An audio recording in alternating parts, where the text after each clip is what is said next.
Comment retenir les viewers sur son stream? Cette question revient tellement souvent que je me suis dit qu'il fallait que j'en parle. Alors je préviens de suite, j'ai pas de recette miracle, ça serait trop beau, mais je vais vous emmener dans une réflexion débouchant sur des bonnes pratiques qui, mises bout à bout, pourront peut-être vous aider à capter l'attention des viewers. À partir du moment où vous vous posez la question de savoir comment retenir les viewers, c'est que vous en avez marre d'être seul avec votre bot, ou que vous en avez marre de voir le compteur de viewers faire le yo-yo, un coup ça monte, un coup ça descend, signe évident que les viewers qui sont passés ne restent pas. On l'a tous vécu et c'est hyper démoralisant, raison suffisante pour ne pas regarder vos stats durant un stream, vous serez bien plus serein. Et du coup on a déjà une première bonne pratique, streamer sans les stats. Ça paraît tout bête, mais ne pas regarder le compteur en permanence, déjà ça va vous épargner les baisses de morale, et inconsciemment ça va aussi vous libérer. Vous pourrez alors vous concentrer sur votre contenu et sur l'animation de votre stream. Et attention, gros avertissement, tout ce que je vais aborder concernant la rétention des viewers, c'est dans le cas où un viewer passe sur votre stream. C'est ce viewer qu'il faut essayer de capter et de captiver. Mais ce viewer, il faut déjà qu'il arrive sur votre chaîne, et on sait à quel point ça aussi, ça peut vite devenir compliqué. Donc ça fait une étape de plus si vous voulez vraiment aborder le streaming comme une activité à part entière, ou juste rendre vos streams un peu plus attractifs, même si votre objectif final est uniquement de partager un bon moment avec d'autres personnes. Parce que le partage, ça marche quand il y a du monde. S'il y a personne, on partage avec soi-même, c'est un petit peu triste. Ensuite, on va se rassurer un petit peu aussi. J'avais déjà montré quelques statistiques concernant le nombre moyen de viewers par chaîne Twitch sur feu Twitter, et j'avais remarqué pas mal de réactions suite à ça. Beaucoup de personnes se sentaient rassurées en se disant que finalement, avoir 5, 6 ou 10 viewers sur son stream, c'était déjà pas si mal. C'est même mieux que ça, et je peux vous le dire, c'est très bien. Alors en valeur absolue, oui, on est d'accord, ça fait pas grand chose. Mais j'ai refait les calculs pour les besoins de cette vidéo, et ça n'a quasiment pas changé, donc écoutez bien. 95% des chaînes Twitch font moins de 5 viewers. Et accessoirement, moins de 1% des chaînes Twitch font plus de 100 viewers. Tous ces chiffres sont vérifiables sur le site Solid Gnome si vous voulez, mais on comprend mieux les réactions sous le tweet du mois de juin. Et on peut se dire que si on a au moins 5 viewers de moyenne sur sa chaîne Twitch, on fait mieux que 95% des autres streamers. Donc voilà, pardon pour cette petite parenthèse, mais ça valait le coup je pense de se rassurer un petit peu. Après, et là je serai direct, ce qui tue une chaîne, enfin surtout une petite chaîne, c'est de se dire, bon de toute façon je vais jouer, donc autant le partager avec d'autres personnes et lancer un stream, on verra bien. Le problème c'est que lancer un stream sans bosser sur un contenu en particulier ou sans attente particulière, c'est le meilleur moyen de se fondre dans la masse. Après si vous voulez juste tenter le coup sans vous prendre la tête, allez-y, lancez un stream, jouez, et si des viewers viennent vous voir, tant mieux, s'ils repartent, ça sera pas étonnant, ça serait même plutôt normal. En fait, avant d'être streamer, je pense qu'il faut être viewer pour comprendre ce que l'audience sur Twitch recherche. Ça peut être du contenu générique, dit mainstream, ou du contenu plus spécifique, on parle alors de créneau ou de niche. Dans une vidéo précédente, je poussais les réflexions pour savoir si on pouvait trouver une niche pour mieux se développer sur Twitch. Donc si le sujet vous intéresse, n'hésitez pas à la consulter. Mais pour en revenir à ce que cherche votre audience, en gros, l'idée c'est ni plus ni moins que de se mettre dans la peau d'un viewer. C'est pour ça que je dis qu'avant de devenir streamer, il faut soi-même être un viewer. Qu'est-ce qui vous intéresse en tant que viewer? Quand vous allez sur un stream, qu'est-ce qui vous fait rester? Ou pourquoi vous regardez un gros streamer? Bon, en réalité, c'est un petit peu un cas à part. Un gros streamer, il peut bien faire ce qu'il veut, streamer le jeu qu'il veut, quand il veut. Il y aura évidemment des petites variations dans son audience, mais il aura toujours du monde parce qu'il a déjà une grosse communauté derrière, peu importe son origine. Au final, j'ai même envie de dire de ne pas s'inspirer des gros streamers. Parce que la plupart du temps, ce sont en fait des contre-exemples. Donc regardez plutôt les moyens, voire les petits streamers. Qu'est-ce qui vous fait rester chez eux?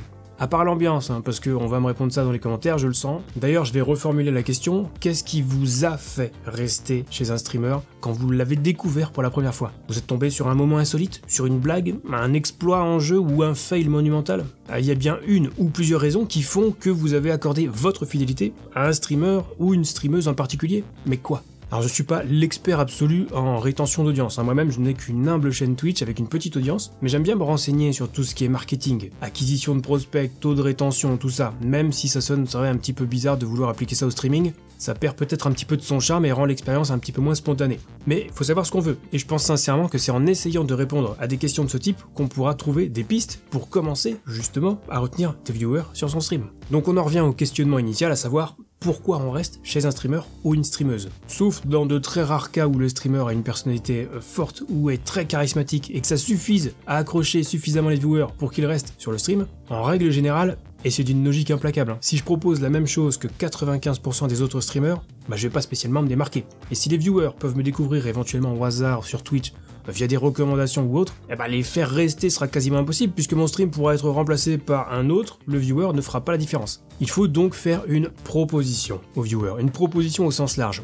On en revient un petit peu au marketing. Et alors là encore, j'ai pas de recette magique pour retenir les viewers. Si j'en avais une, je serais plein aux as. En revanche, susciter l'intérêt, accrocher les viewers comme on peut le faire au tout début d'une vidéo YouTube, pour finalement les faire revenir, ça peut se travailler. Et j'insiste d'ailleurs sur ce dernier point parce que retenir les viewers, c'est pas forcément au cours d'un même stream. Ça veut aussi dire les faire revenir sur d'autres streams. C'est ça qui est intéressant quand on cherche à bâtir une communauté. Donc dans cette optique de faire revenir les gens sur vos streams, on rappellera l'importance d'avoir un planning fixe. L'objectif, c'est de créer un rendez-vous régulier avec les viewers pour qu'ils puissent vous retrouver rapidement et simplement. Et ça fonctionne. Si je vous cite quelques streamers, vous saurez sans doute les situer tout au long de la journée. Alors pour l'exemple, bon ok, j'ai pris des gros streamers mais c'est vraiment pour que tout le monde puisse jouer. Mais regardez, si j'ai envie d'aller voir Tonton ou Onutrem, je sais que si je passe sur Twitch le matin, je pourrais les voir. Accessoirement, si je veux discuter avec un streamer qui est bon babyfoot, bon, je vais voir Onutrem le matin. Mais tout ça pour vous rappeler, encore une fois, l'importance du planning et surtout la régularité. J'ai fait quelques streams moi cet été, ou le matin, pour ceux qui me suivent sur Twitch, ils savent qu'en dehors de ces streams exceptionnels, ils peuvent me retrouver tous les dimanches soirs de 18h à 21h puisque c'est mon créneau régulier sur Twitch depuis plus de 2 ans. C'est le rendez-vous que j'ai créé pour les streamers comme vous qui veulent venir poser des questions sur leur chaîne Twitch, c'est ouvert à tous. Du coup, sur les streams du matin, j'avais moins de monde parce que les viewers n'ont pas l'habitude de me retrouver en live le matin, tout simplement. Un autre élément capital pour capter l'attention et surtout retenir les viewers, c'est l'interactivité, la base du streaming. Et là encore, on mettra de côté les gros streamers qui sont des contre-exemples. Parce que clairement, à part lors de courtes sessions de just chatting en début de stream où il y a quelques échanges, la plupart du temps, chez un gros streamer, on a un chat qui défile à toute vitesse, tellement vite qu'il est impossible à suivre. Donc en gros, là, le chat n'a même plus aucun intérêt. Il est inutile. Bon. C'est vraiment l'exemple extrême, mais encore une fois, regardez ce qui se passe chez les petits et moyens streamers. Ce sont eux dont vous devez vous inspirer. En gros, l'idée, c'est de dialoguer et pas de faire un monologue 100% du temps. Et pour ça, le plus simple, ça reste de poser des questions au chat. Et surtout, adressez-vous au chat en regardant la caméra. Ça renforce l'échange. Idem, quand quelqu'un vous pose une question, essayez de regarder la caméra. Là, si je vous parle comme ça, vous avez l'impression que je m'adresse pas à vous directement. Alors que si je vous regarde de face, tout de suite, l'échange est plus direct. Bref, occupez-vous de vos viewers, incluez-les dans votre stream, invitez-les. Un viewer qui se sent inclus, c'est un viewer qui prendra du plaisir à regarder votre stream. Et ce viewer aura logiquement beaucoup plus de chances de revenir vous voir qu'un viewer que vous ignorez. Et une fois de plus, ce n'est ni plus ni moins que la base de Twitch, enfin la base du streaming, l'échange et le partage avec des gens qui ont les mêmes centres d'intérêt que vous. Tiens, petite sponsor au passage, alors j'ai pensé après coup, mais un bon moyen de jouer avec l'interactivité, c'est d'avoir de belles alertes de stream. Truc tout bête, mais des belles alertes peuvent inciter davantage les viewers à follow une chaîne et donc à vous suivre. Du coup, si vous cherchez des alertes de stream stylées, vous allez faire tout simplement un petit tour sur la boutique Owned, il y a du lourd, c'est super quali, on trouve de tout, dans tous les styles, et en plus il y a 50% de réduc avec le code promo TomTom, donc voilà, c'est dit.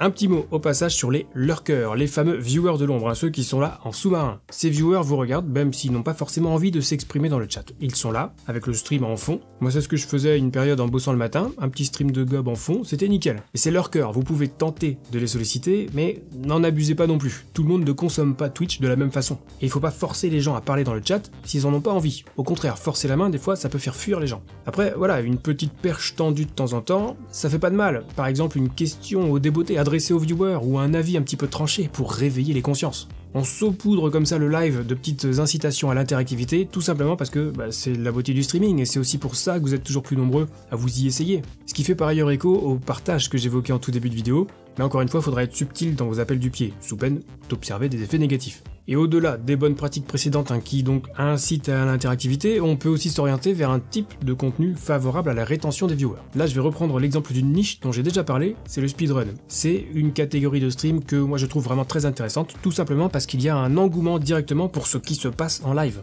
Moi-même, ça m'est déjà arrivé de sécher devant un speedrun sans même connaître le streamer, uniquement parce que je voulais voir s'il allait battre un quelconque record. C'est l'exemple parfait du contenu qui va permettre de capter l'attention d'un viewer et de le tenir en haleine, donc littéralement de le retenir. Après, je suis pas en train de vous dire que c'est ce contenu absolument que vous devez faire pour retenir les viewers. Chacun pourra poursuivre la réflexion de son côté et fera en fonction de ce qu'il aime. Et ça aussi c'est important, n'oubliez pas de vous faire plaisir en stream, c'est littéralement essentiel. Tiens allez, je vais en profiter pour tacler un petit peu les marketeurs avec leurs phrases bateau, du style « Ouais, il faut créer du contenu engageant et attirant. Il faut créer une expérience unique pour les viewers. » Merci Captain Obvious, j'y avais pas pensé. Moi je croyais que j'allais retenir les viewers en faisant des streams pourris. Suis-je bête? Bon, j'exagère un petit peu, mais c'est le genre de conseil ultra classique qu'on retrouve partout, y compris sur la page du Creator Camp de Twitch, qui est censé donner des conseils pour se développer. Sauf que dire à quelqu'un de créer un contenu unique c'est bien gentil, mais si on dit pas comment faire ou même par où commencer, bah ça sert pas à grand chose. Et c'est là que j'interviens. Alors oui, j'ai beaucoup blablaté depuis le début de la vidéo, vous pourriez me le reprocher, je vous en voudrais pas. Parce qu'au final, si je fais une synthèse des conseils purs, ben c'est quoi? Cacher les stats, se mettre à la place d'un viewer, faire un planning, favoriser les interactions, offrir une plus-value. Bon, voilà, on pourrait arrêter la vidéo ici. Mais ce que j'ai voulu faire tout au long de cette vidéo, bah, c'est raconter une histoire. Vous emmener avec moi dans une réflexion sur le thème « Comment retenir les viewers ». En anglais, on appelle ça du storytelling, et c'est ni plus ni moins qu'une technique commerciale, du marketing. Et bien pourquoi ne pas essayer de transposer ça aussi pour le streaming? Alors c'est sans doute moins évident étant donné la nature du direct, mais c'est aussi une piste à creuser. Et si vous voulez explorer encore plus de pistes, moi je vous propose de regarder ma vidéo intitulée « Comment animer son stream », parce qu'une animation efficace, c'est généralement un très gros atout pour retenir les viewers. Et sur ce, bah, c'est la fin de cette vidéo. Nous on se retrouve très vite pour la prochaine, et d'ici là, bon stream.